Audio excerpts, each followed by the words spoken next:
The US Constitution will always have misconceptions linked with it.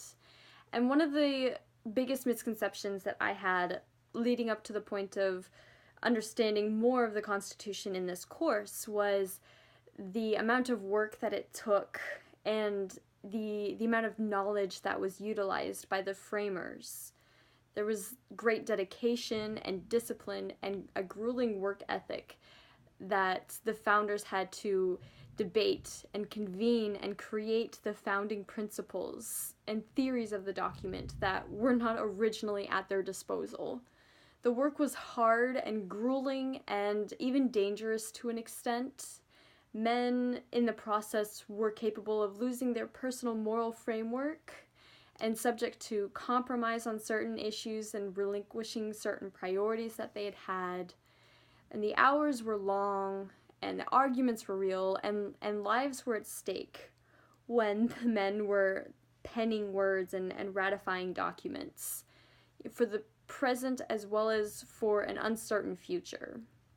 John Adams wrote his wife Abigail during the First Continental Congress that the work had become tedious, and he noted that every man on every issue must show his oratory and his political ability.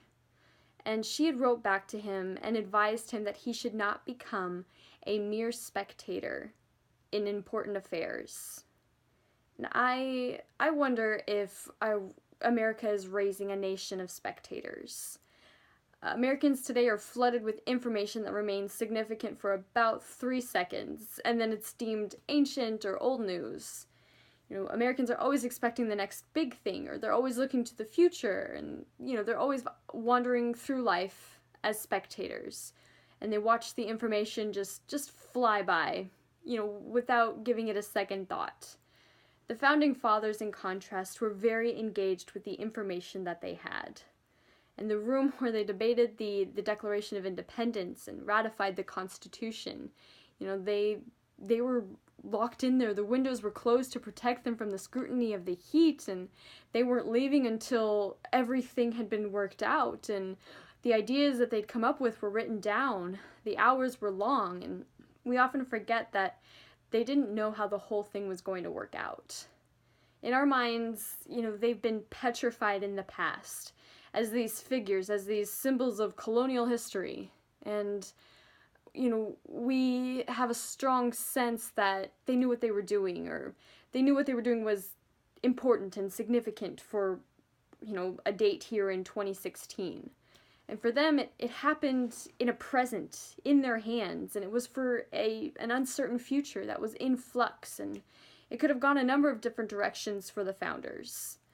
They lived in a present that was infinitely harder and more precarious, and unexpected vagaries that came with life and death that we don't know today.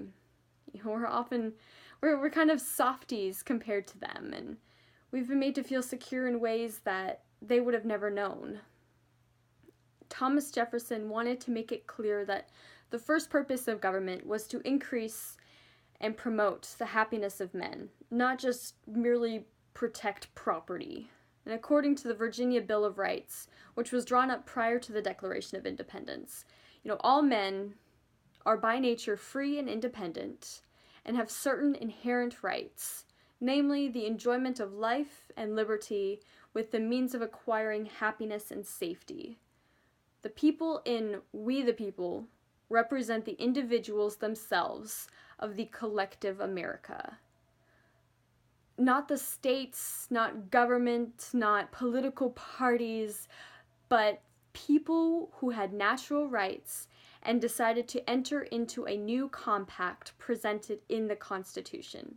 The people were taking their stand on a fundamental natural rights theory that all legitimate governmental power and authority comes ultimately from God and is given or, bestowed by the people in society who enter into a contract, almost a contract with the government. The people voluntarily surrender some rights to ensure the protection of others. Man must continually subject himself to the laws of nature submitting to divine law by upholding priorities in society and giving up other privileges. Government was meant to be restricted and limited in the act of obedience to principles that are dictated by natural law. Without divine law as the cornerstone and providing the foundational level of authority, the Declaration of Independence would not have legitimacy in announcing the new political sovereignty of the United States. The U.S. Constitution, as supreme law, is built upon the legitimate authority of divine law, and the theories presented in the Declaration of Independence, without having the concepts and context and this hierarchical relationship, we cannot properly understand the rationale of the U.S. Constitution. Through acknowledging the hierarchical pyramid and foundational stability built into the founding documents, which established a new form of government in conformity to its legitimate authority, we cannot properly understand how to interpret and apply the Constitution today.